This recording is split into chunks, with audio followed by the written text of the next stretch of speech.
Hello everybody, my name is Jim DeWolf and I'd like to take a few moments of your time to continue the conversation with you that Pastor Dan started this past Sunday. If you didn't get an opportunity to check it out, please head over to our website and go to northcentralchurch.org/messages and check this out. But he kicked off this new message series titled Facing and Fighting Your Fears, Overcoming Stress, Anxiety, Discouragement, and Depression.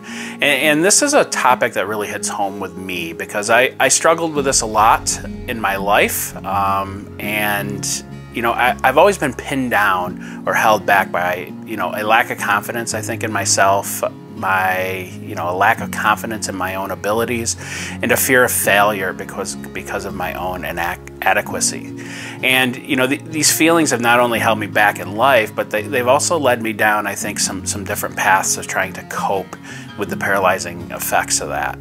And food, and I've talked about this before, has always been this coping strategy for me. It's been my coping strategy of choice, and it's always given me something, I think, to hide behind, or has given me the illusion of fulfillment sometimes in a life that may have lacked some fulfillment at different times, whether it was because of fear, worry, anxiety, or any of those things that might have held me back. Food's always kind of been that coping strategy of choice, and that's caused me to struggle in my life, with my weight, which I've discussed before. But then something happened about 9.5 years ago or so. Something changed in my life, and that something was that I came face to face with our Savior Jesus Christ. And since that day, I've been given a new life as a follower of Jesus Christ. I've been born again. Obviously, I find that God's grace gives me the strength that I need to overcome all of those hurdles that I used to have. My lack of confidence has been replaced by this newfound acceptance and love by Jesus. My lack of motivation has been replaced with desire to do, not only for myself, but mostly for others.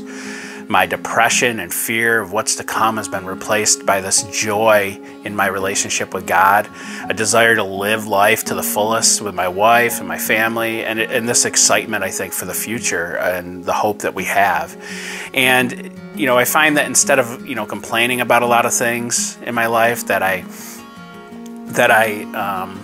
find myself turning to God in prayer, and that helps me to see the entire situation in a different light, through God's eyes, through the lens of the gospel, and that has really helped to give me some peace and some clarity and some direction in my life. But the thing that I've learned the most, I think, since coming to Jesus is that this active and healthy relationship with Jesus Christ, is what really gives me everything that I need to overcome the broken parts that exist within me.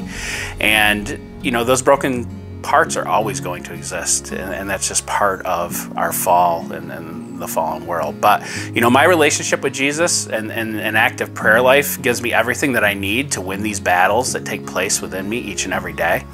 And the verse that Pastor Dan referenced was Philippians 4, verses 6 and 7. And in those verses, Paul tells us to pray about everything.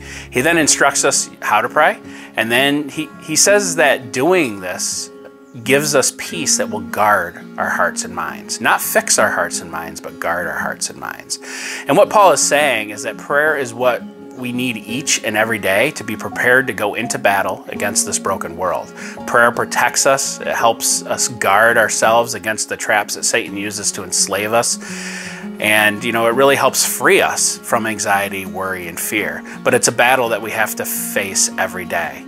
And I know for me, when things start to get out of whack, or I start slipping back into the old ways, that I haven't prepared myself to go into battle for that day. I've let my guard down by not being prayerful enough in my everyday life. And this is an alarm that goes off for me. It's an alarm that triggers in my head and in my heart that I'm off, and I need to kind of lean in, and I need to seek God more. I need to know Him better, and have Him expose those weaknesses in my heart and in my mind. And He really wants to do the same for you. So let me leave you with this question that you can go ahead and answer down below in the comments, or you can join one of the Continuing the Conversation groups, and they'll be discussing this topic right here this week. But the question is, are there any ways you can personally sense the connection between your prayerlessness and your worry and anxiety? So dig into that question, feel free to answer it, and thank you everyone. Have a great week.